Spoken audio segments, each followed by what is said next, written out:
Hey, for some, this is your spiritual awakening. For others, this is your spiritual reawakening.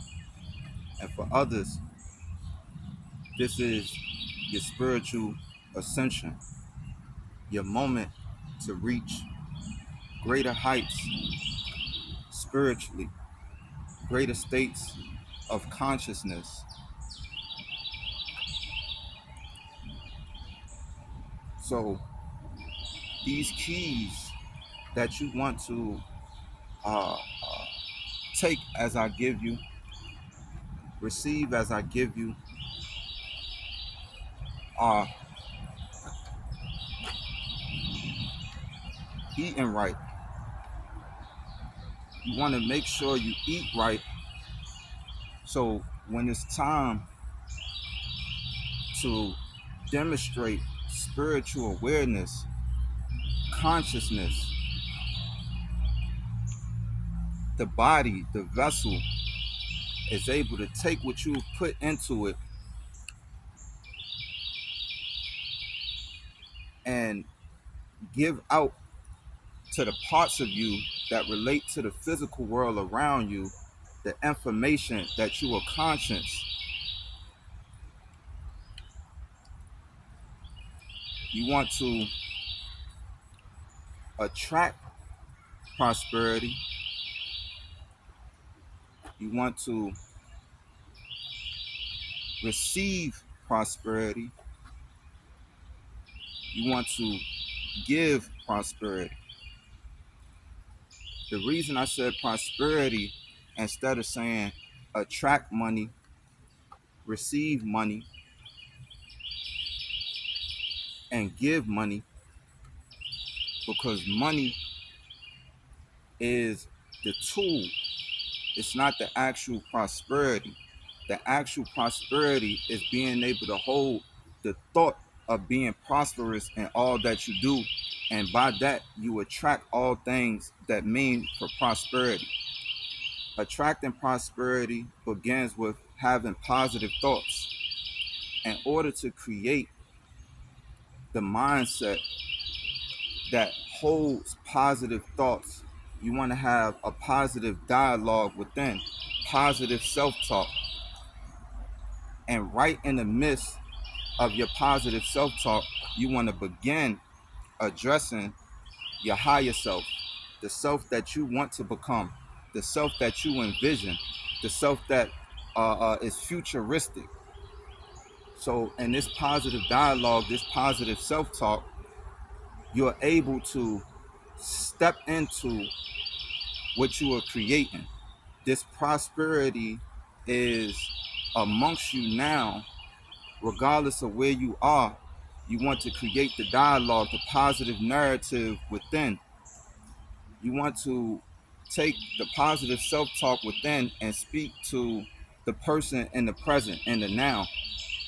Even if the person in the now is struggling with vices, there's no better time than to have this positive self-talk.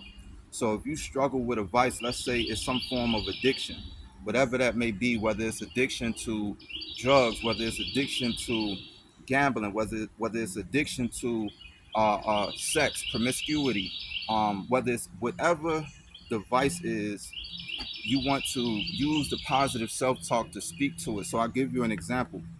If you have a problem with addiction, in the midst of your addiction, you need to tell your lower self, the one who is acting out the vices, the one who is closely associated with this need to connect with something other than your higher self. You want to have this dialogue going on with your lower self. So right in the midst of your addiction, you want to tell your lower self, you know, one day I'm going to get over you and I'm going to lift you up. This is an internal dialogue. So right in the midst of being under the influence, if you can find within yourself enough strength to begin this conversation, it will benefit you greatly in stepping forward and then being able to pull your lower self up. And in pulling your lower self up, you overcome. And pulling your lower self up, you conquer the lower vibrations within your being. And so this positive dialogue creates the prosperous mind, the mind of prosperity, the mind that is able to see how all things benefit you, how all things um, come to you for your good, to push you forward, to prosper you. Okay, you want to have this positive dialogue, and then eventually in this positive dialogue, what you'll begin to do is identify more with your higher self. And the power of your higher self is to continually prosper. And also what this does is it establishes a communication between you and the most high, you and the originator. And that's the goal. That's the goal, is to rise above this physical world, because as I said in the beginning of this video, for some this is a spiritual awakening, for others this is a spiritual reawakening, and for others this is a spiritual ascension. Okay, the third thing I want to share with you is you want to exercise. You want to have some form of exercise routinely. And for those who don't exercise, anywhere you begin it's a great start. Anywhere you begin. If you don't do anything and you get up and you run in place, I just finished running about a quarter mile, and I stopped because it was on me. It was on my heart to share this message. So I'm sweaty right now from running a quarter mile, and after I'm finished with this, I'm gonna start back on a run, probably uh, another mile or so. Some form of exercise. What this does is it takes the spiritual energy of your being and it channels it into your physical world. What this does is it creates a vessel that's able to house spiritual energy. And what you're going to do is you're going to remember this is going to be remembered, this spiritual energy, and it's like a button. Anytime you build up spiritual energy by consciously making your vessel, making your body, the physical, um, this car that you reside inside, anytime you maintenance it, what you're able to do is create um, you're able to create a consciousness where you can release spiritual energy. This spiritual energy is oftentimes released as awareness and consciousness to function in your physical realm. So what exercise does is it conditions the body to be able to receive uh, spiritual upgrades. So in the process of you exercising, what you're doing is you're creating a discipline. How this discipline relates to the physical world is that when you need an edge in life, you're able to reflect, you're able to remember your discipline and then channel it in a direction that you want to focus on. So that's the third thing. Some form of exercise, uh, some form of exercise you want to implement into your life, and this is vital. It's almost it will almost create an imbalance if you did the first two things. If you ate right and you attracted prosperity without exercising. Okay. Lastly, well, not lastly, but the fourth thing you want to do is you want to, and I know for some this may be a little tougher than others because it's been some time since you've been in school or been in an environment where you had to, but get back to reading. It don't even matter what you're reading. When you read, when you take time to read, certain things go on psychologically. And I know we're talking about spirituality, but it's important that psychologically the mind is stimulated, because with the psych, what goes on within the psyche is you begin to open up neural pathways. You begin to open up different streams with thoughts, fresh thoughts, new thoughts, prosperous thoughts, healthy thoughts, positive thoughts, empowering thoughts can flow through. For some, it's been a time since you've had an upgrade. Yeah, you may have got material things, you may have got um, different things going on physically, but you know within that there's been some time since you felt a freshness and a renewal within. So what reading does is it brings you to this place psychologically where you're able to create new ways of thinking, where you're able to expand your awareness, where you're able to charge up your consciousness. And so this is vital, and this and the spiritual process as well. This is key. All right.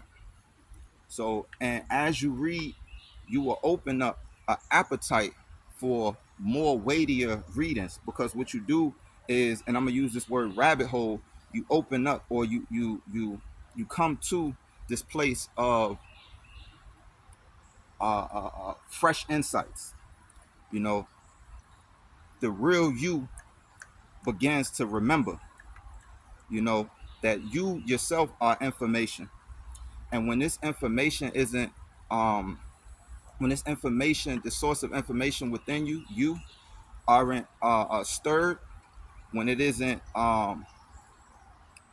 moved, then what this information does is it sits, and that's easy to get into a false sense of knowledge, a false sense of awareness, and eventually what you begin to do is go on autonomously. Your being goes into survival mode based on previous patterns, previous thoughts, um, and previous revelation, you know, things that were revealed to you in the past. And this begins to shape your reality, so no new life is coming through, you know, from within. All right. So you got those four, and I want to give you the last one because you want to tie all of this in. You want to have some form of prayer, some form of affirmation, and some form of meditation. Now, you don't have to be religious whatsoever to pray. You don't have to believe anything to pray. Your goal is to bring yourself beyond what you think you know. And I encourage you, at wherever you are in your spiritual journey, to begin to speak out as a prayer. And you could look at prayer as your dearest wish. So you don't even have to call it prayer, you know, if you don't want to, you know. Okay. So prayer, affirmations, this goes along with, that positive dialogue. And this doesn't matter where you are in your life. You want to affirm yourself. I'm powerful. I'm strong. I'm beautiful. I'm resilient. I'm dedicated. I'm determined. I'm successful. I am excellent. I am greatness. I'm indestructible. I'm indomitable, indomitable. I am healthy. I am sure. You know, I am loving. I am loved. I am caring. I am mindful. I am thoughtful. I am thought. You want to bring these positive affirmations. You want to bring these prosperous affirmations to surround you. And eventually you'll begin to see it, because what you're giving yourself, um, the key to do is to step into all of these affirmations, and you'll see it coming into your physical reality once you put all of this together. And I would say the last thing that really, really gives you exactly what you need, and no one part of the things that I've shared with you is more important than the other. So I would say, I would encourage you to put all of this together. At some point in time, listen to this video and begin somewhere. But what you want to do is get to uh, doing it all, and in no certain order. But you want to check off every box, you know. And so the last thing you want to do is create your form of meditation. Your ideas and your thoughts. You want to be able to bring them into focus until you're able to see them and see all of the realities within them, all of the possibilities and all of the potentiality within them. So, how you doing? And so, what this does is it creates your focus, it creates your vision. For some, your vision has been blurred, and this comes through listen to too many external voices, you know, allowing other people's meditation to influence your internal dialogue. When we do that, when we let external volumes become greater or even equal to our internal, what this does is it disrupts our ability to maintain the focus necessary to bring things out of the nothingness, into the physical, the great nothingness, the great silence, the uninterrupted waters of creativity, of imagination. Yeah, yeah, yeah, yeah. So you want to create some form of meditation, holding your thoughts before you for so long, remembering that there's a narrative, there's an inner dialogue going on between your lower self, your higher self, and the Most High. So I leave you with that. Um, if you appreciate this, share it with somebody. And until next time, Saint Lucid on Earth.